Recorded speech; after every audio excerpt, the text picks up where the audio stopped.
అందరికీ నమస్తే అండి. సో కూటమి ప్రభుత్వం అధికారంలోకి వచ్చిన 8 నెలల తరువాత ఇప్పుడు ఒక పరీక్ష ఎదురైంది. పరువుకి, ప్రతిష్టకి, పట్టుకి, ఆ రాజకీయ బలానికి మొత్తానికి పరీక్ష ఈ ప్రభుత్వానికి. అదేంటంటే ఎమ్మెల్సీ ఎన్నికలు. గ్రాడ్యుయేట్స్ కోటాలో 2 ఉభయ గోదావరి జిల్లాల గ్రాడ్యుయేట్స్ అండ్ కృష్ణా గుంటూరు జిల్లాల గ్రాడ్యుయేట్స్. అలాగే టీచర్స్ కోటాలో 1 ఉత్తరాంధ్ర టీచర్స్. 3 చోట్ల కూటమి తరపున 3 అభ్యర్థులు, ఇటువైపు పీడీఎఫ్ తరపున 2, అక్కడ యూటీఎఫ్ తరపున నిలబడ్డారు. వైఎస్ఆర్ కాంగ్రెస్ పార్టీ పోటీ చేయడం లేదు, కానీ బ్యాక్ ఎండ్లో పీడీఎఫ్కి సపోర్ట్ చేస్తున్నారు, అక్కడ యూటీఎఫ్కి సపోర్ట్ చేస్తున్నారు. సో ఈ ప్రభావం, సో ఈ ఎన్నికలకు సంబంధించి మనం అనలైజ్ చేయాలంటే కూటమి ప్రభుత్వం ఏముంది, వైసీపీ పోటీ చేయట్లేదు కదా, ప్రధాన ప్రతిపక్షం లేదు కదా, అంటే ప్రధాన విపక్షం లేదు కదా, సో చాలా ఈజీనే, వీళ్ళు అధికారంలోకి వచ్చారు, పవర్ వాడతారు, సిస్టమ్ వాడతారు, బాగుంటుంది అని అనుకోవడానికి అంత సునాయాసంగా లేదు. ఎందుకంటే నేను కొంచెం క్లీన్గా ఒక వారం రోజుల నుంచి చాలా క్లీన్గా అబ్జర్వ్ చేశాను. గ్రౌండ్ లెవెల్లో వీళ్ళ ప్రచారాలు ఎలా జరుగుతున్నాయి, వీళ్ళ ఇంటరాక్షన్ ఎలా జరుగుతుంది, ఏ వర్గాల నుంచి ఎటువంటి స్పందన వస్తుంది అనేది మనం అబ్జర్వ్ చేస్తున్నప్పుడు ప్రచారంలో అంత కాన్ఫిడెన్స్ లేదు వీళ్ళకి. ఈ కూటమి వాళ్ళకి అంత కాన్ఫిడెన్స్ లేదు. వాళ్ళు అధికారంలో ఉన్నారు, చాలా ధీమాగా ఉండొచ్చు, మేము గెలుపు ఖచ్చితంగా ఉంటుంది, మెజారిటీ కోసమే మేము ప్రచారం చేయాలి అనేంత ధీమాగా వాళ్ళు ఉండాలి కూటమి అభ్యర్థులు ఇద్దరు. కానీ ఆ ధీమా లేదు కదా. అరే ఏమో ఓడిపోతే పరువు పోద్ది అనే భయం కూడా కొంతమందిలో ఉంది. ఎందుకంటే పీడీఎఫ్ అభ్యర్థులు 2 చోట్ల కూడా స్ట్రాంగ్, వాళ్ళకి బ్యాక్ ఎండ్లో వైసీపీ పొలిటికల్ సిస్టమ్ మొత్తం సపోర్టు, ప్లస్ ఈ మెగా డిఎస్సి విషయంలో కొంత ఆందోళన ఉంది, కొంత వ్యతిరేకత ఉంది. సో కూటమి వాళ్ళకి గెలిస్తే మళ్ళీ మార్చి నెలలో నోటిఫికేషన్ ఇవ్వరేమో, సో ఇదే మనకు అవకాశం, ప్రభుత్వానికి ఒక హెచ్చరిక జారీ చేయాలి అంటే ఇక్కడ కూటమిని ఓడించాలి, ఓడిస్తే మనం అంటే భయం పడతారు, సో మనకు కావాల్సినవి ఇస్తారు, లేకపోతే ఇక్కడ టీడీపీ వాళ్ళని గెలిపించేస్తే వీళ్ళు మన తరపున మాట్లాడరు, ప్లస్ ప్రభుత్వం కూడా మళ్ళీ అలసత్వం వహిస్తుంది, మెగా డిఎస్సి ఇవ్వదు అనే భయంలో ఈ మెగా డిఎస్సి కోసం వెయిట్ చేస్తున్న వాళ్ళు కొంతమంది ఉన్నారు. మరోవైపు గ్రూప్ 2 అభ్యర్థులు, వాళ్ళకి ఈ రోస్టర్లో కొంత అన్యాయం జరిగిందనే భావనలో వాళ్ళు ఉన్నారు.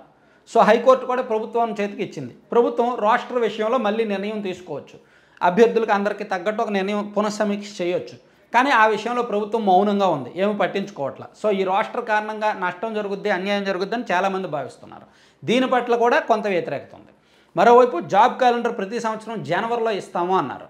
జాబ్ క్యాలెండర్ మొన్న జనవరిలో అయితే అఫీషియల్గా అయితే రాలేదు నాకు తెలిసి, ఏదో 2800 పోస్టులు వచ్చాయి అన్నారు, కానీ అది అఫీషియల్గా రిలీజ్ చేసినట్టు నాకైతే తెలియదు. కానీ ఖచ్చితంగా ప్రతి సంవత్సరం జనవరిలో జాబ్ క్యాలెండర్ అన్నారు.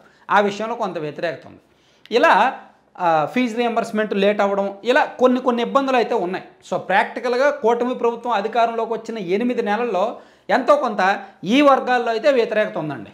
మేబీ సాధారణ ప్రజల్లో ఎలా ఉందో, కార్యకర్తలు పొలిటికల్ సిస్టంలో ఎలా ఉందనేది నాకు తెలియదు, కానీ గ్రాడ్యుయేట్స్ చదువుకున్న వాళ్ళలో, నిరుద్యోగుల్లో, ఈ ఆశావహుల్లో వ్యతిరేకత ఉన్నమాట వాస్తవం.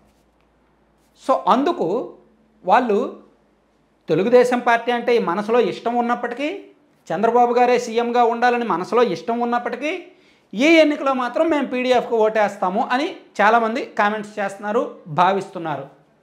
ఎందుకంటే ప్రభుత్వానికి ఒక హెచ్చరిక పంపించాలి, ప్లస్ టీడీపీ వాళ్ళు గెలిస్తే ఆ పార్టీకి మైక్ తరపున మాట్లాడతారే తప్ప చంద్రబాబు గారిని పొగడ్డానికో, పవన్ కళ్యాణ్ గారిని పొగడ్డానికో, జగన్మోహన్ రెడ్డి గారిని తిట్టడానికో మాట్లాడతారు తప్ప మా సమస్యలను శాసనమండలిలో లేవనెత్తరు. అదే పీడీఎఫ్ వాళ్ళు అయితే శాసనమండలిలో స్వేచ్ఛగా మాట్లాడగలరు, ప్రభుత్వం చేసే తప్పులను అవసరమైతే ప్రశ్నించగలరు, మా తరపున మాట్లాడగలరు అనే ఒక భావన గ్రాడ్యుయేట్స్ వాటర్లో కొంతవరకు బలంగా నాటుకుందనమాట.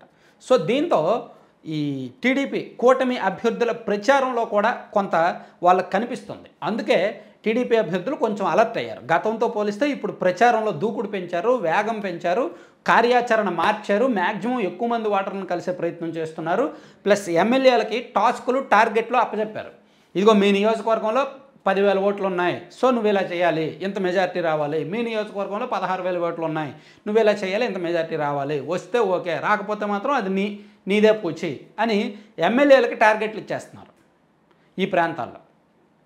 ఇక్కడ ఉభయ గోదావరి జిల్లాల్లో సాధారణంగా సుమారుగా 3,16,000 ఓట్లు ఉన్నాయనుకుంటా.